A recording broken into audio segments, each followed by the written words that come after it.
त्वमेव माता च पिता त्वमेव, त्वमेव बन्धुश्च सखा त्वमेव, त्वमेव विद्या द्रविणं त्वमेव, त्वमेव सर्वं मम देव देव, त्वमेव सर्वं मम देव देव। ओम। आज हम पुनः भक्तमाल के माध्यम से भक्तों का जो पावन चरित्र श्रवण कर रहे हैं इसी श्रृंखला में। इससे पहले अंक में हम माँ मीराबाई का चरित्र देख रहे थे। आज फिर उन्हीं का पावन चरित्र श्रवण करेंगे कि आगे मीराबाई की भक्ति कैसे बढ़ी, कैसे किस किसने उनको सहायता किया, कौन बाधक तत्व बने। तो भक्त जो होता है उसका अपनी अद्भुत आनंदमय जो जीवन होता है उसका दूसरे लोग समझ पाना बड़ा कठिन होता है। सच्चे भक्त की पहचान थोड़ा कठिन होती है, क्योंकि जैसे संसार में कोई दो प्रेमी प्रेमिका अपने आप को छुपाने का प्रयास करते हैं, वैसे ही भक्त अपनी भक्ति को छुपाता है। जितना आप इस पथ पर छिपा करके चलेंगे उतनी कम बाधाएं आएंगी। जैसे जैसे लोगों को पता चलता है वो बाधा बन करके हमारे रास्ते में आ जाते हैं। ऐसे ही मीराबाई छोटी सी बालिका थी। उनके दादा गुरु जो थे वो तो उनको रामदूता बहुत मदद करते, काफी सहयोग करते, क्योंकि वो खुद भी संत प्रिय थे। लेकिन जब कोई छोटी सी बालिका इस पथ पर चलने लगे तो माता पिता कुछ ज्यादा चिंतित होते हैं। उनको लगता है कि एक ही कन्या है और वो भी इस पथ पर इस उम्र में चल पड़े तो माँ बाप बड़े चिंतित होते हैं। जो जिस पथ का पथिक है वो उसी रास्ते पर चले कोई बच्चा तो बड़े प्रसन्न होते हैं। गृहस्थ माता पिता ज्यादातर गृहस्थ में ही डालना चाहेंगे। अब कोई भक्त परिवार में पैदा हो जाए, उसकी 21 जो पीढ़ियां हैं उसका भगवान उद्धार करते हैं। ऐसे मीराबाई भगवान की परम भक्ता। भक्ति जब हमारे जीवन में घटित होती है, कई सद्गुणों का हमारे जीवन में आगमन हो जाता है। मीरा बड़ी शालीन, शांत, सबका सम्मान करने वाली, सबका आदर सत्कार करने वाली भगवान की परम भक्ता बनी। संसार की जो मरती हुई चेतना होती है उसे पुनर्जीवित करने के लिए या उसमें प्राण तत्व फूंकने के लिए समय समय पर संत और भक्त भगवान के द्वारा इस संसार में भेजे जाते हैं। भक्त तो ना बनाया जाता है, वो परमात्मा के द्वारा एक परमात्मा का यंत्र है जो इस संसार पे धराधाम पे भगवान का जो कार्य है उसे करने के लिए आता है। ऐसे ही मीराबाई आई, दिव्य रूप उनका उभर करके सामने आने लगा, दिव्य अनुभूतियां उनको होने लगी। जैसे छोटा बच्चा होता है, जब वो रोए या चुप नहीं होता है बच्चा तो माँ बाप कई उपाय करते हैं। कभी बच्चे को ऊपर उछालेंगे, कभी बाहर लेकर जाएंगे। तो बच्चे को जैसे ही ऊपर उछाला जाता है वो किलकारी मार के हंसता है, रोता नहीं। उसका कारण क्या है? क्योंकि बच्चे को पता है, साइंटिफिक रीजन है वो एक अलग है उसका। लेकिन जब बच्चे को उछालते हैं तो उसे पूरा भरोसा है कि मुझे कोई थामने वाला है, इसलिए बच्चा मुस्कुराता है। ऐसे ही भक्त के जीवन में जब कठिनाइयां आती हैं तो भक्त अपने पथ पर चलता हुआ आनंद से मुस्कुराता है, उन कठिनाइयों में बड़े आनंद की अनुभूति करता है। तो लोगों को लगता है कि शायद कोई ना कोई इसका तो जरूर है, जो कोई दिव्य सत्ता है जिसके बल पर ये काम करता है। बहुत सारे भगवान के भक्त हुए, बाल भक्त भी हुए, युवा भी हुए, वृद्ध भी हुए। अनेक भक्तों की कथाएं हमने श्रवण की हैं। तो इसी में से पावन चरित्र माँ मीराबाई का है, जो बाल्यकाल से ही भगवान की भक्ति से ओतप्रोत थी। उनके घर में संतों का आगमन था, दादा गुरु के साथ सत्संग होता। वो संतों की बातें सुनकर का बड़ा आनंदित होती थी। अब कोई छोटा बच्चा और संतों के साथ बैठे आनंद ले बहुत कम देखने को मिलते हैं। जैसे कि मीराबाई जैसा जो व्यक्ति होता है उसके लक्षण चाहे वो बाल्यावस्था में हो, किसी में भी हो, घटित होने लगते हैं। तो ऐसे ही मीराबाई संतों के साथ बैठती, उनका सत्संग सुनती, संतों की सेवा करती। भगवान की कथा सुनने में बड़ा रस आता, ये भक्त की पहचान है। जब भगवान की गाथा अच्छी लगे, प्रभु नाम में रस आने लगे, एकांत प्रिय लगे, तो समझना आप उस पथ के पथिक हैं जिसके लिए परमात्मा ने भेजा था। तो मीराबाई का जो जीवन था बड़ा ही आनंदमय, संतों की संगति बहुत प्रिय लगती थी मीराबाई को। जैसे कहा भी है कि तुलसी संगत साधु की हरे कोटे अपराध। जब हमें संतों का संग मिलने लगता है तो जन्म जन्मांतर के जो हमारे पाप हैं अपने आप कटने लगते हैं। भगवान भी अपने संतों को इतना श्रेय देते हैं जितना अपने आप को नहीं। संत जिसको प्रिय हैं उसका उद्धार निश्चित है। संतों का संग मिलना बड़ा कठिन है। सच्चे संत ऐसे बहुत मिल जाएंगे भगवा धारण करने वाले। हर भगवाधारी संत हो जरूरी नहीं है। संत एक पैंट शर्ट में भी हो सकता है। संत कोई वस्त्र का नाम नहीं। संत एक विचार है, एक व्यवहार है, एक सोच है, एक दिव्यता है जिसका जीवन में आदान होते ही हमारा जीवन उस दिव्यत्व को प्राप्त करता है। तुलसी बाबा भी कह गए कि तुलसी संगत साध के हरे कोटि अपराध। हमारी कोटि अपराध जो हैं संतों की संगति आने से खत्म हो जाते हैं। ऐसे ही मीराबाई का दिव्य जीवन प्रारंभ हुआ संतों की संगति से। एक संत आए, मीराबाई ने उनके हाथ में एक प्रतिमा देखी भगवान कृष्ण की, तो उनसे मांगा। संत ने देने से मना कर दिया। छोटी सी बालिका अब भगवान कृष्ण की मूर्ति कैसे दें? दिन भर उनका सेवा करना, भोग लगाना, ये कैसे कर पाएगी? संत ने मना कर दिया। मीराबाई बड़ी दुखी हो गई और भगवान का ध्यान करने लगी। अब संत अपनी मूर्ति लेके चले गए, जाके आराम से रहने लगे। अपने जहाँ झोपड़ी था भगवान भोग लगाते, खिलाए पिलाए सो गए। अब रात्रि में उनको भगवान ने स्वप्न दिया कि अब आप बूढ़े हो चुके हैं, ये प्रतिमा मीराबाई को सौंप दो। तो अब भगवान की वाणी कैसे टाल सकते हैं? जब भक्त जो है भगवान से मिलने के लिए लालायित होता है तो भगवान भी अपने भक्त से मिलने के लिए लालायित होते हैं। जैसे कि मीराबाई, जब संत को वो स्वप्न आया, मीराबाई से मिलने के लिए चल पड़े, उठाई प्रतिमा और जाकर के सौंप दी कि आपकी है, आप इसे संभालो। अब तो मीराबाई उस मूर्ति को लेके आनंदित। तभी एक बारात निकलते जा रही थी उनके वहां से, गांव से। अब छोटी सी बालिका को क्या पता क्या बारात, क्या दूल्हा, क्या क्या। तो ऐसे ही जा रही थी तो मीराबाई माँ से पूछ बैठी कि ये क्या है? माँ ने कहा ये बारात जा रही है। तो बोलती बारात क्या होती है? बोली ये दूल्हा है, ये एक कन्या का विवाह होगा, वर वधू बनेंगे। अब तो मीराबाई के मन में प्रश्न उठने लगे कि ये दूल्हा क्या होता है, मेरा दूल्हा कौन है? छोटी सी बालिका अब बच्ची को क्या बताए? तो माँ ने ऐसे ही सहज भाव से कह दिया कि वो गिरधर गोपाल तेरे दूल्हा है। अब मीरा ने इसे बहुत हल्के में नहीं लिया, बचपन से उसके मन में बैठ गया कि यही मेरा है। अब तो मीराबाई बड़ी लगन से भगवान की सेवा करती और उनको भजन सुनाती, कभी गाती, कभी हंसती, कभी रोती, कभी नाचती, बड़े आनंद से रहती। धीरे धीरे मीरा जब बड़ी होने लगी तो माँ बाप को चिंता हुई, लेकिन मीरा के जो दादाजी थे रामदूता बड़ा मदद करते, संतों के पास लेके जाते। भगवान की कथा चर्चा कहीं होती तो मीराबाई को साथ लेकर के जाते। मीरा बड़े आनंद से प्रभु के भजनों का रस लेती, खुद भी गाती, खुद भी सीखती। तो ऐसे ही एक दिन एक संत से मुलाकात हुई मीराबाई की दादाजी के साथ में। वो देखते ही पहचान गए कि मीराबाई कोई साधारण बालिका नहीं है। उन्होंने कहा आपका परिवार, आपका जो कुल है वो धन्य हो गया, ऐसी परम भक्ता भगवान की आपके यहाँ पर आगमन हुआ है। ये जब बात उनके दादाजी ने सुनी, उनकी तो प्रसन्नता का ठिकाना ना रहा। लेकिन मीराबाई के माता पिता बड़े चिंतित, बिल्कुल विपरीत स्थिति। दादाजी प्रसन्न, माता पिता दुखी। अब कोई बेटी इस उम्र में भगवान के पथ पे चल जाए, संसार वाले लोग बहुत कम चाहेंगे। कोई भी माता पिता सहजता से अपनी पुत्री को इस पथ के लिए अनुमति नहीं देते। लेकिन जिसको विधान ने नियत किया है, नियति ने जिसका जो निश्चित किया है, वो होके रहेगा, आप चाहे कुछ भी कर लो। मीराबाई बड़े होने लगी धीरे धीरे। संत आए, उन्होंने परिचय पूछा।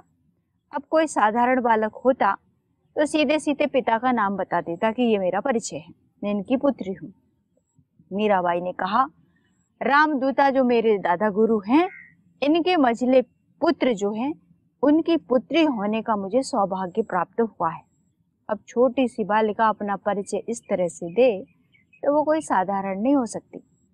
ऐसे ही मीराबाई के मुख से जब ये शब्द सुने तो वो जो संत थे गदगद हो गए। अब तो मीराबाई के दादाजी को बड़ी प्रसन्नता। दादाजी से अनुमति मांगी कि आप अपनी पुत्री को योग विद्या जो है मैं सिखाना चाहता हूँ, आप अनुमति प्रदान करें। दादाजी बोले जैसा आप उचित समझें वो विद्या इसको सिखा सकते हैं। लेकिन मीराबाई के माता पिता बिल्कुल राजी नहीं। अब मीराबाई तो मीराबाई, भगवान की प्रतिमा सामने जो भी काम करती, हर बल गिरधर के भजन गाती, झाड़ू बुहारी करती। राजकुमारी तो थी, राजघराने में पैदा हुई। अब माँ तो माँ, चिंता होने लगी। जैसे जैसे बेटा हो तो अलग बात होता है, लेकिन पुत्री जब जवान हो तो माता पिता को चिंता होना स्वाभाविक है। ऐसे ही मीराबाई की माँ चिंता करने लगी इसका विवाह आदि कैसे होगा। तो मीराबाई से जब चर्चा छेड़ी गई इस बात में कि आपके विवाह को हम तय करेंगे, मेवाड़ के राजा हैं जो भोज, उनके साथ में, मीराबाई बिल्कुल मानने के लिए राजी नहीं। पिता और माता दोनों मनाने का हर तरह से प्रयास करते, लेकिन मीराबाई को कोई असर नहीं पड़ता। जिसको जो कहना है कहो, क्योंकि दादा गुरु उनके साथ थे। लेकिन नियति को जो मंजूर है वो होके रहता है, कोई टाल नहीं सकता। दादा गुरु कुछ समय बीमार पड़ गए। अब मृत्यु शैया पर है उनके दादाजी। अब तो मीराबाई की चिंता और ज्यादा बढ़ गई कि अब तो मुझे सहारा देगा तो कौन देगा, गुरु भी नहीं। अब दादा गुरु ही थे मेरे गुरु, अब क्या करूं। जब दादाजी का शरीर छूटने वाला था, मीराबाई पास में बैठी हैं, भजन सुना रही हैं भगवान के, कभी कोई लीला सुनाती प्रभु की। लेकिन दादाजी का शरीर एक दिन शांत हो गया। अब तो मीराबाई भगवान के मंदिर में जाके खूब रोदन करती हैं। मीराबाई को देख करके भगवान तो भगवान है, जब भक्त बिलखता है प्रभु के लिए तो प्रभु उससे कई गुना तड़पते हैं मिलने के लिए। तो मीराबाई तो परम भक्ता थी, जो पूर्व जन्म की गोपी वही मीराबाई है। मीराबाई बड़े होने लगी, दादाजी का शरीर शांत हुआ, माता पिता बड़े पीछे पड़े तो क्या करें। अब तो मीराबाई ने तुलसीदास के लिए पत्र लिखा और उसमें देखा कि मतलब क्या किया जाए। जब कोई भक्ति में बाधक डाले या बाधक तत्व आए तो उसको सहजता पूर्वक त्याग देना चाहिए। लेकिन मीराबाई की माँ, बेटी तो बेटी है, हर तरीके से मनाने का प्रयास करती, परंतु मीराबाई को कोई फर्क नहीं। मीरा अपनी धुन में मस्त और माता पिता इधर डिप्रेशन में पूरा चिंतित। विवाह के लिए बात भी हो गई, मीरा को बता भी दिया कि हम मेवाड़ गए थे, आपका विवाह की हम बात पक्की कर चुके हैं, कुछ दिन में आपका विवाह होगा। अब तो मीरा खूब रोए भगवान गिरधर के सामने कि मेरा दूल्हा तो आप ही हो, मेरे पति जो भी हो आप ही हो, दूसरा इस संसार में कोई नहीं है।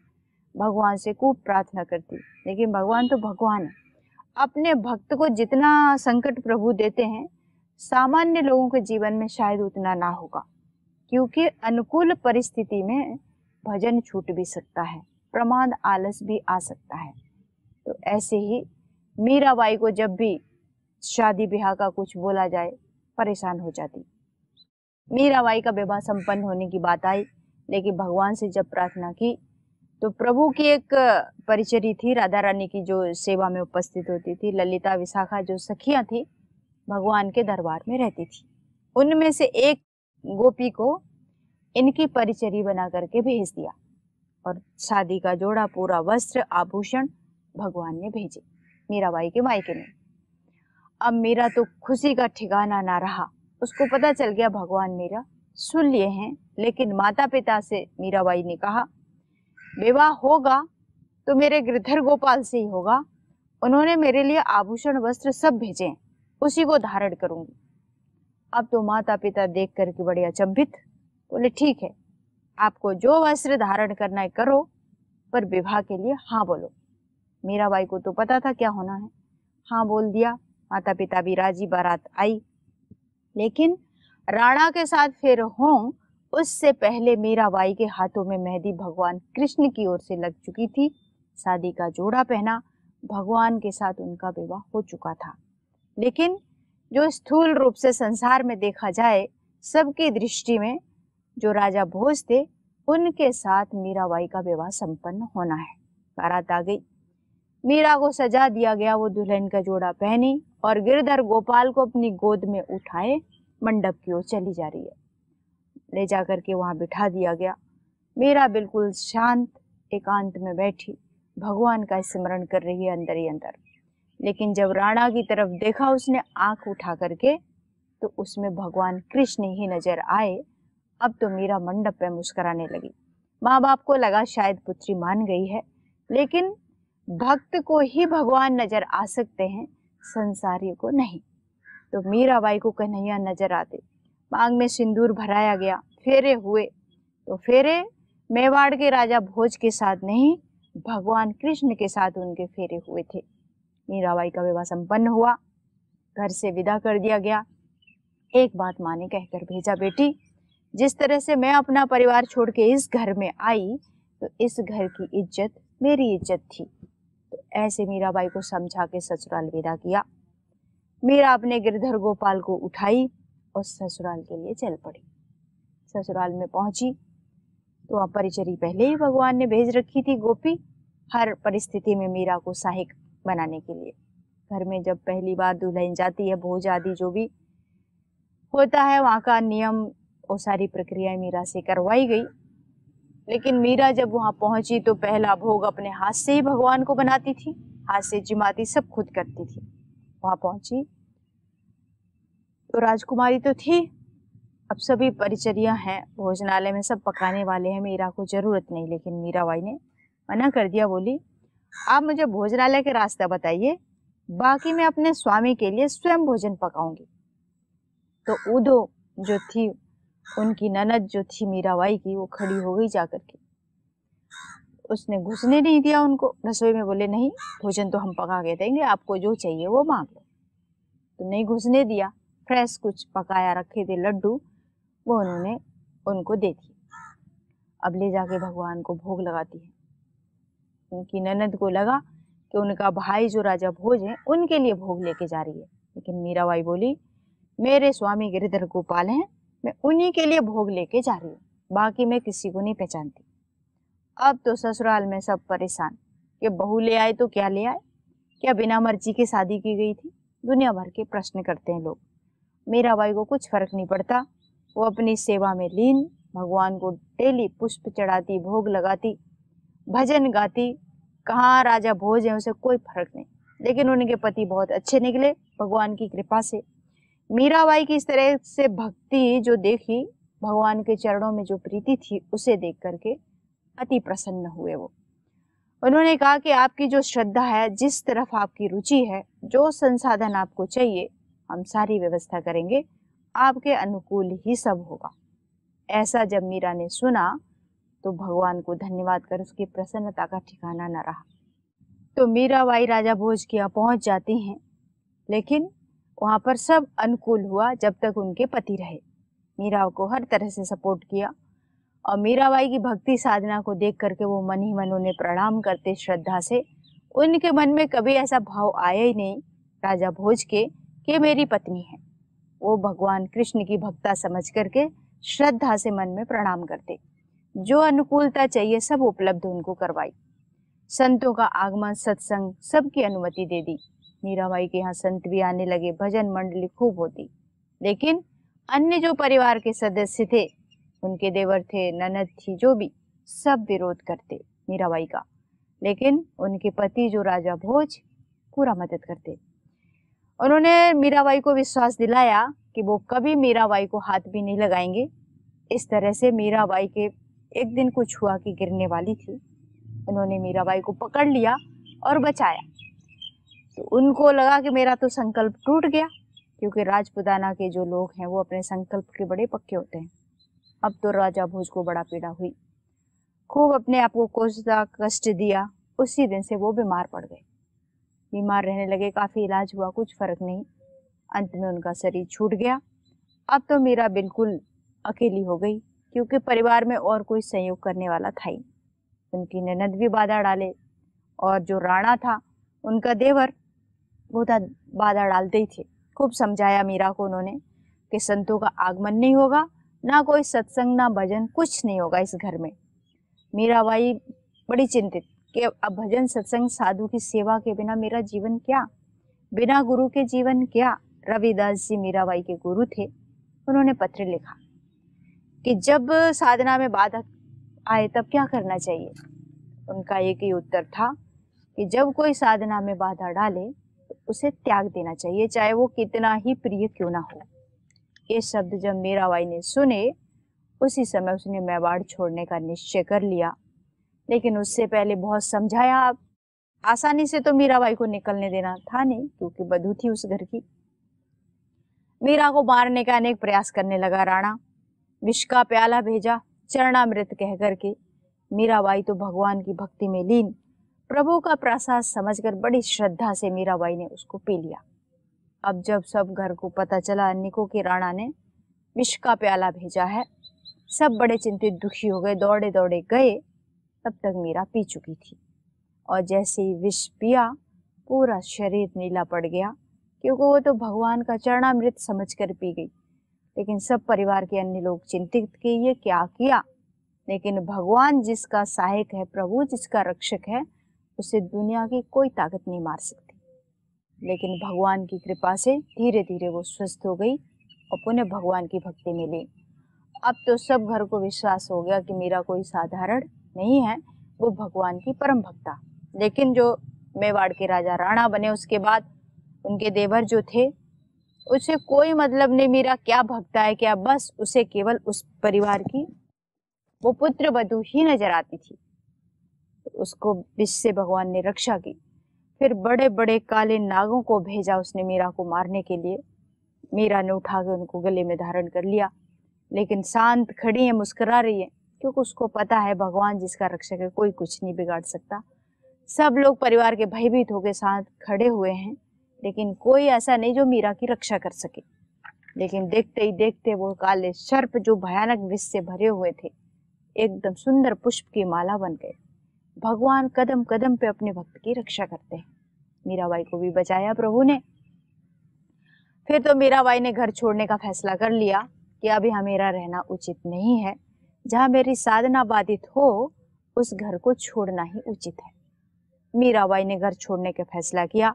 उनकी ननद जो थी उन्होंने भी मदद किया, श्रद्धा से वो निकल पड़ी। लेकिन जैसे ही मीरा ने मेवाड़ को छोड़ा और वृंदावन जाकर के वास करने लगी, मेवाड़ में दुर्भिक्ष पड़ा, अकाल पड़ गया, बहुत दयनीय स्थिति हो गई। अब तो सब ने प्रयास किया कि अब मीराबाई को वापस लाया जाए। जो एक बार निकल गया जिस दिशा के लिए, उसे वापस लौटाना बड़ा कठिन है। मीरा को बड़ा प्रयास किया लौटाने का, लेकिन मीराबाई लौटने से साफ मना कर दी। वृंदावन में पहुंची, भगवान की भक्ति में लीन हो गई। वहां पर एक परम संत मिले उन्हें, उनका दर्शन करने की अभिलाषा लेके मीराबाई उनके आश्रम में पहुंची। लेकिन जैसे आश्रम में पहुंची तो वहां संत ने मिलने से मना कर दिया। अब तो मीराबाई खड़ी कि आज तो मैं इनसे मिलकर ही जाऊंगी, आप सूचित करो। उन्होंने कहा कि महात्मा किसी स्त्री से नहीं मिलते।